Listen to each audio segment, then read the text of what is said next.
Hello दोस्तों, मैं अगला टॉपिक स्टार्ट करने जा रहा हूँ। इससे पहले हमने स्टडी किया था टू कैविटी क्लेस्ट्रॉन एम्पलीफायर। अब नेक्स्ट टॉपिक है reflex klystron. Reflex klystron basically होता क्या है? रिफ्लेक्स क्लेस्ट्रॉन में क्या होता है, एक कैविटी होता है, सिंगल कैविटी। रिफ्लेक्स क्लेस्ट्रॉन में क्या होता है, एक कैविटी होता है, जबकि टू कैविटी क्लेस्ट्रॉन एम्पलीफायर में दो कैविटी होती हैं। तो इसमें एक कैविटी होता है। ये क्या होता है कि वेरिएबल फ्रिक्वेंसी माइक्रोवेव जनरेटर, जो कि लो पावर और लो एफिशिएंसी के लिए हम लोग यूज करते हैं। Reflex klystron two cavity klystron amplifier, जो कि एम्पलीफायर होता है, लेकिन रिफ्लेक्स क्लेस्ट्रॉन क्या है, ऑसिलेटर, जो कि जनरेट करता है माइक्रोवेव सिग्नल को जनरेट करने के लिए, लो पावर और लो एफिशिएंसी के लिए यूज होता है। ठीक है, आगे हम यहाँ पे देखते हैं अब कि ये डायग्राम है रिफ्लेक्स क्लेस्ट्रॉन का। आप देख रहे हैं, यहाँ पे आप देख रहे हैं ये डायग्राम है, ये रिफ्लेक्स क्लेस्ट्रॉन का डायग्राम है। आप यहाँ पे देख रहे हैं एक कैविटी है, यहाँ पर एक इलेक्ट्रॉन गन है, ये आरएफ आउटपुट है, कोएक्सियल लूप, ये रिपलर स्पेस होता है यहाँ से यहाँ तक। ये रिपलर इलेक्ट्रोड है जो कि नेगेटिव पोटेंशियल पे है। यहाँ पे हम लोग जो इलेक्ट्रॉन गन है उस पर नेगेटिव पोटेंशियल अप्लाई करते हैं, तो ये नेगेटिव वोल्टेज कैथोड पर अप्लाई कर रहे हैं। ये है एनोड कैविटी जिस पे पोटेंशियल क्या पॉजिटिव है। अब सबसे पहले आप देखेंगे कि इसमें क्या होता है, एक इलेक्ट्रॉन गन होता है, एक फिलामेंट होता है जो कि सराउंडेड बाई कैथोड होता है, और फोकसिंग इलेक्ट्रोड। फोकसिंग इलेक्ट्रोड का काम क्या होता है, इलेक्ट्रॉन को फोकस करना, यानी जो इलेक्ट्रॉन बीम है वो यहाँ से बाहर ना जाए, ये इस बीच से जाए, बीच से पास करे इलेक्ट्रॉन बीम, कहीं यहाँ बाहर ना निकले, तो वो फोकसिंग इलेक्ट्रोड का काम होता है, इलेक्ट्रॉन बीम को फोकस करना। इलेक्ट्रॉन गन का काम क्या होता है, इलेक्ट्रॉन गन में आप जानते हैं कि बहुत सारे इलेक्ट्रॉन इकट्ठे होते हैं यहाँ पे, जो कि बहुत सारे इलेक्ट्रॉन एक साथ मूव करते हैं, तो वो इलेक्ट्रॉन बीम बनाते हैं। वो यहाँ से पास करेगा इलेक्ट्रॉन बीम और यहाँ से जाएगा। ठीक है, इलेक्ट्रॉन बीम होता है यहाँ पर। अब यहाँ पे आप देखेंगे कि जो इलेक्ट्रॉन है, इलेक्ट्रॉन बीम यहाँ से पास कर रहा है और एनोड की ओर जा रहा है। तो एनोड किस पे है, पॉजिटिव, यहाँ पे वोल्टेज क्या है, पॉजिटिव पोटेंशियल है, और इलेक्ट्रॉन पे चार्ज क्या है, नेगेटिव। नेगेटिव पॉजिटिव अपोजिट जो चार्जेस होते हैं वो अट्रैक्ट करते हैं एक दूसरे को, तो इलेक्ट्रॉन की जो वेलोसिटी है वो क्या हो जाएगी, तेज हो जाएगी, यानी इलेक्ट्रॉन जो है वो एक्सेलरेट करेगा, क्योंकि ये एक दूसरे को अट्रैक्ट करेंगे तो वहाँ पे क्या होगा, एक्सेलरेशन होगा। एक्सेलरेशन होगा तो यहाँ से अब उसके बाद है इलेक्ट्रॉन जो है इस गैप से पास करेगा और वो ट्रेवल करते हुए कहाँ पे जाएगा, रिपलर इलेक्ट्रोड की ओर। अब आप जान रहे हैं कि जो इलेक्ट्रॉन पे नेगेटिव चार्ज है और ये रिपलर इलेक्ट्रोड है, ये क्या है, हाईली नेगेटिव पोटेंशियल पे है, तो इस पे इलेक्ट्रॉन पे भी नेगेटिव चार्ज है और रिपलर इलेक्ट्रोड है जो उस पर जो है वोल्टेज वो क्या है, नेगेटिव। तो सेम चार्जेस क्या करेंगे, रिपल करेंगे, तो यानी ये इलेक्ट्रॉन है कभी भी रिपलर इलेक्ट्रोड के पास नहीं पहुंचेगा और ये क्या होगा, यहाँ से रिफ्लेक्ट होके वापस आ जाएगा कैविटी गैप में। तो जो इलेक्ट्रॉन है वो कभी भी नहीं पहुंचता रिपलर के पास और वो क्या है, रिफ्लेक्ट होके वापस आ जाता है कैविटी के गैप में। ठीक है, अब इसके बाद हम देखेंगे कि जो डायग्राम है एप्पल गेट डायग्राम, वो क्या होता है। एप्पल गेट डायग्राम में यहाँ पे देखते हैं,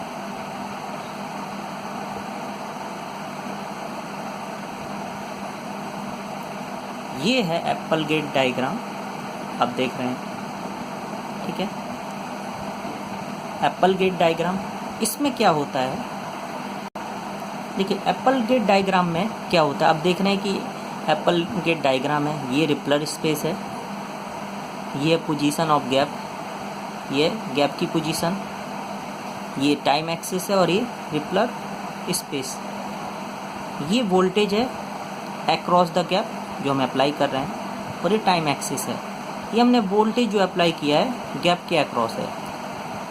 सबसे पहले आप देखेंगे कि ये जो ER इलेक्ट्रॉन है, ER जिसको हम बोलते हैं रेफरेंस इलेक्ट्रॉन, जिसको रिप्रेजेंट करते हैं रेफरेंस इलेक्ट्रॉन को किससे रिप्रेजेंट करते हैं, ER। ER क्या होगा, जो हमने गैप वोल्टेज अप्लाई किया है कैविटी के गैप पर। ठीक, तो यहाँ पे आप देख रहे हैं वोल्टेज क्या है, जीरो है, AC वोल्टेज जीरो है, AC वोल्टेज 0 होगा, उसकी वजह से क्या होगा कि इलेक्ट्रॉन जो है अनअफेक्टेड होगा गैप वोल्टेज के द्वारा। तो जो इलेक्ट्रॉन की वेलोसिटी होगी मूव करने की, वो कांस्टेंट वेलोसिटी होगी, और वो मूव करते हुए क्या होगा, वो जाएगा यहाँ पे, ठीक है। और ये आप देख रहे हैं कि ये यहाँ पे मूव कर गया, तो वो क्या होगा कि अनअफेक्टेड होगा गैप वोल्टेज के द्वारा। तो मैंने आपको बताया कि ER है जो कि रेफरेंस इलेक्ट्रॉन है, वो क्या है कि अनअफेक्टेड होता है गैप वोल्टेज के द्वारा, क्योंकि यहाँ पे क्या है AC वोल्टेज 0 है, आप यहाँ पे देख सकते हैं इस डायग्राम में। तो क्या है कि जो इलेक्ट्रॉन है वो मूव करता है यहाँ से, ठीक है, और वो एक कांस्टेंट वेलोसिटी से मूव करते हुए रिपलर की ओर जाता है। अब रिपलर पे नेगेटिव वोल्टेज होता है, तो क्या होता है कि वो यहाँ से रिपल होके वापस रिफ्लेक्ट होके कहाँ पे आ जाता है, कैविटी के गैप पर आ जाता है, ठीक है। तो रिपलर पे नेगेटिव वोल्टेज है, जिसकी वजह से जो रेफरेंस इलेक्ट्रॉन है वो यहाँ से रिपल होके वापस कहाँ पे आ जाता है, गैप में आ जाता है। अगला पॉइंट हम कंसीडर कर रहे हैं, यहाँ पे आप देख रहे हैं कि EE जो कि क्या है, अर्ली इलेक्ट्रॉन, इसको हम EE से रिप्रेजेंट करते हैं। ये क्या है, जो हम वोल्टेज अप्लाई कर रहे हैं उसकी पॉजिटिव मैक्सिमम वोल्टेज पर है।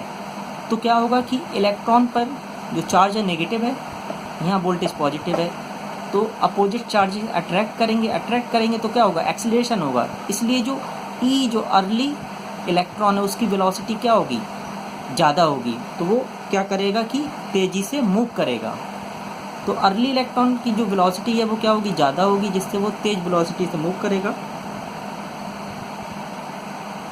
और जब वो तेज़ वेलोसिटी से मूव कर रहा होगा तो वो क्या है कि वो यहाँ पे आप देख सकते हैं कि वो डीपली पेनिट्रेट्स करेगा रिपलर इलेक्ट्रोड में, ठीक है, डीपली पेनिट्रेट्स करेगा रिपलर इलेक्ट्रोड में, यानी रिपलर स्पेस में वो क्या है, डीपली पेनिट्रेट करेगा।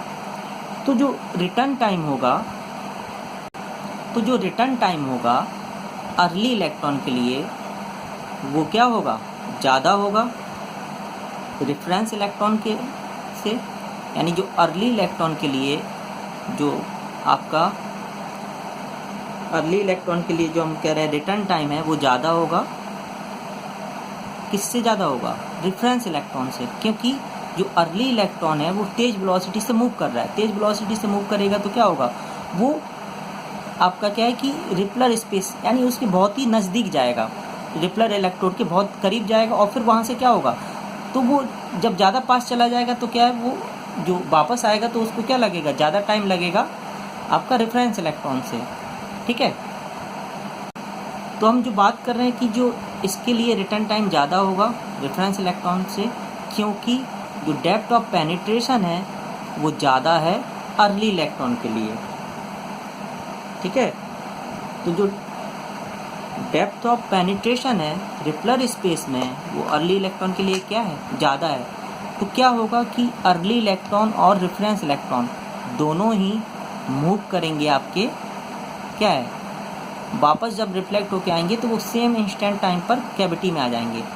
यानी कि जब ये आप तेज़ मूव कर रहा था ये कांस्टेंट वेलोसिटी से, तो क्या है इसके लिए टाइम ज़्यादा लग रहा था रिटर्न टाइम, इसके लिए कम, तो क्या है कि इसकी वेलोसिटी लेकिन ज़्यादा थी, तो दोनों ही क्या है एक साथ आएंगे कैविटी के गैप में सेम इंस्टेंट पर। ये हो गया दूसरा केस।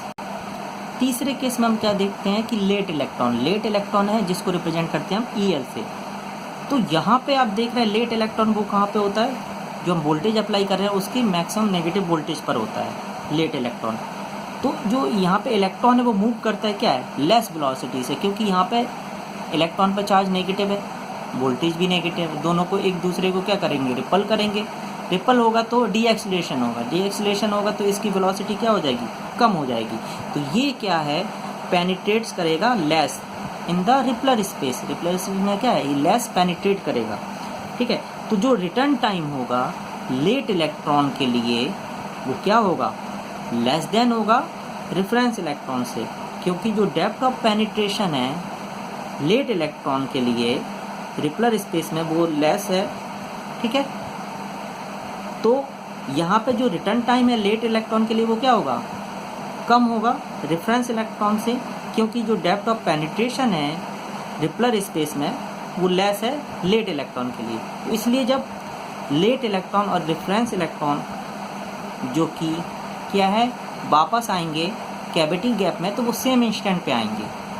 ठीक, अब इसकी वजह से जैसे हमने तीनों रीजन देखे, ऊपर की तीनों कंडीशन, इन कंडीशन की वजह से क्या होता है कि यहाँ पे आप देख रहे हैं कि ये डिफरेंस इलेक्ट्रॉन भी आ रहा, अर्ली इलेक्ट्रॉन भी आ रहा, लेट इलेक्ट्रॉन भी, तो यहाँ पे क्या है, बंचेस बन जा रहे हैं इलेक्ट्रॉन्स के, बंचेस क्रिएट हो जाते हैं, यानी ये कैविटी के गैप पर क्या हो जाते हैं, बंचेस क्रिएट हो जाते हैं, बंचेस बन जाते हैं, जो कि क्या करते हैं, मैक्सिमम एनर्जी ट्रांसफ़र करते हैं गैप पर, जिससे कि हमें क्या सस्टेन ऑसिलेशन मिलता है। बेसिकली क्या है कि जो हम वोल्टेज अप्लाई कर रहे हैं, तो यानी जो RF इनपुट वोल्टेज है कैविटी के गैप पर, तो वो क्या है, वहाँ पर जो बंचेस बन रहे हैं, तो वो बंचेस क्या करते हैं, मैक्सिमम एनर्जी ट्रांसफ़र करते हैं उस वोल्टेज पर, जिससे कि सस्टेन ऑसिलेशन होता है।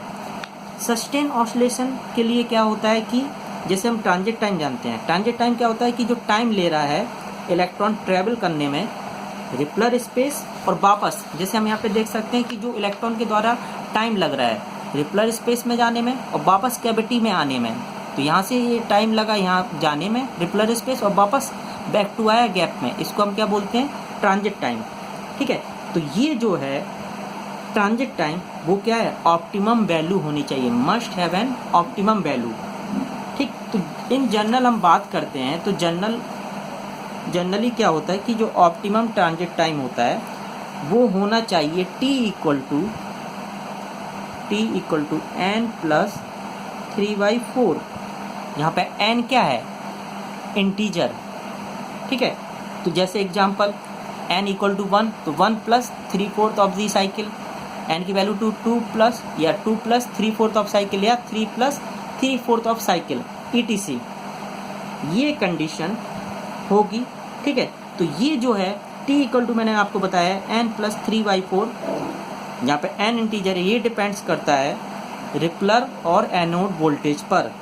ठीक है, तो जो रिटर्निंग टाइम है इलेक्ट्रॉन्स का वापस गैप में आ रहा है, जैसे हम यहाँ पे देख रहे हैं कि जो रिटर्निंग टाइम है इलेक्ट्रॉन्स का वापस गैप में आने में, ठीक, तो रिटर्निंग टाइम कितना होगा, वो आफ्टर टाइम होगा after the cycle 1 + 3/4 of the cycle या 2 + 3/4 ऑफ द साइकिल या 3 + 3/4 ऑफ द साइकिल। जैसे आप यहाँ पे देख सकते हैं, ये देखिए, ये यहाँ से हमने देखा रेफरेंस इलेक्ट्रॉन है, हम इसी को कंसीडर करते हैं। ये तो बंचिंग टाइम है, ये और इसके बीच में जो हम कह रहे थे, ये जा रहा है अर्ली इलेक्ट्रॉन, रेफरेंस और लेट, ये हो गया आपका बंचिंग टाइम। यहाँ से यहाँ देखिए ये बंच हुआ, तो ये टाइम और ये टाइम देख रहे हैं 1 + 3/4 ऑफ दी साइकिल है, क्योंकि ये एक पूरा साइकिल हो गया और ये 3/4 हो गया, तो 1 + 3/4 ऑफ दी साइकिल होता है ये। ठीक है, ये यहाँ पे वर्किंग ख़त्म होता है। हम अगले पार्ट में डिस्कस करेंगे इसके एप्लीकेशंस और जो है आपकी पावर कैरेक्टरिस्टिक्स भी।